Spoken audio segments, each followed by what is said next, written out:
welcome back to LoboTrax. I'm Lila Devaney. I'm Tom Polyev, and we have a wonderful show lined up for you today. First up, as always, it's student interviews. Today's question is, what are you most excited for over the summer? No school, and I get over it. I'm going on a cruise for like a week to where I think Dominican Republic. I'm going to Peru for like 2 weeks, so that'll be fun. I'm gonna go to Machu Picchu and explore stuff.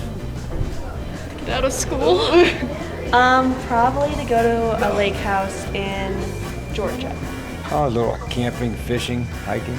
I'm gonna go to a concert every week. I'm most excited to play basketball and go to a couple colleges that I'm playing at. I'm most excited to hang out with my friends, spend time with them. So Tom, what are you most excited for summer?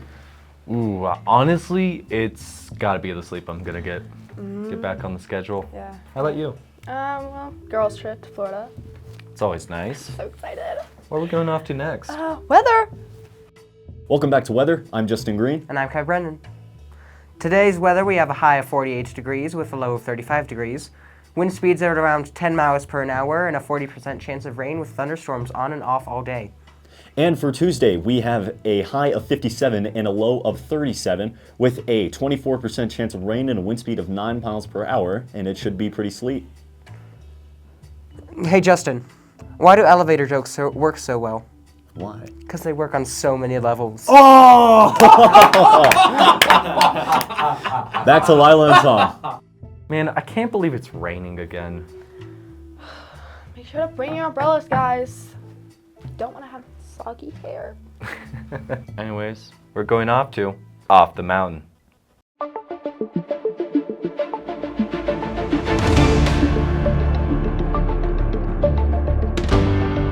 Hello everybody and welcome back to Off the Mountain. I'm your host, Wyatt Damiani, come to you with national headlines that you might have missed. First up for today, rogue Chinese communication devices were found within solar panels and wind turbines in the United States, according to a new report on Wednesday.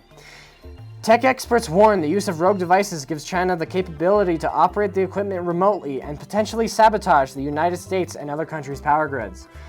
The U.S. Department of Energy is reportedly reviewing the discovery of the rogue devices, but the number of devices found and how widespread the problem is has not been discovered. Your next story for today.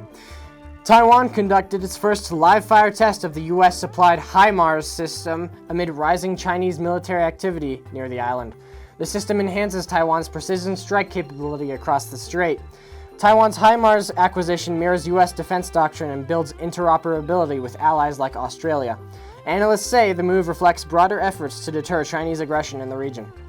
Your final story for today.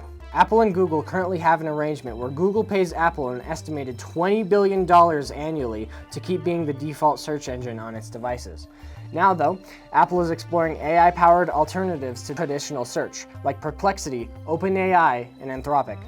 And that is all for Off the Mountain, and I'll see you next year. I find it very concerning that China is in our power supply. I mean, they could be watching us right now.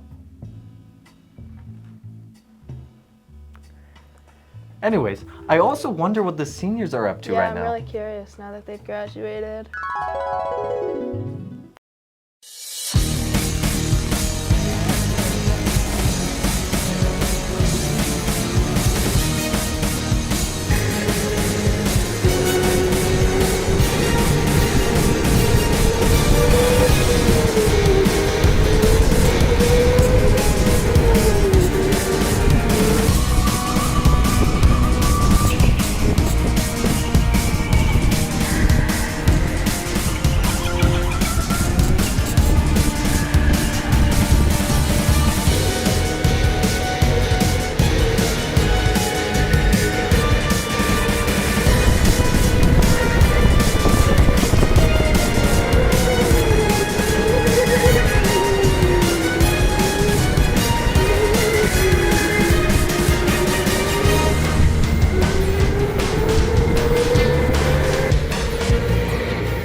serious.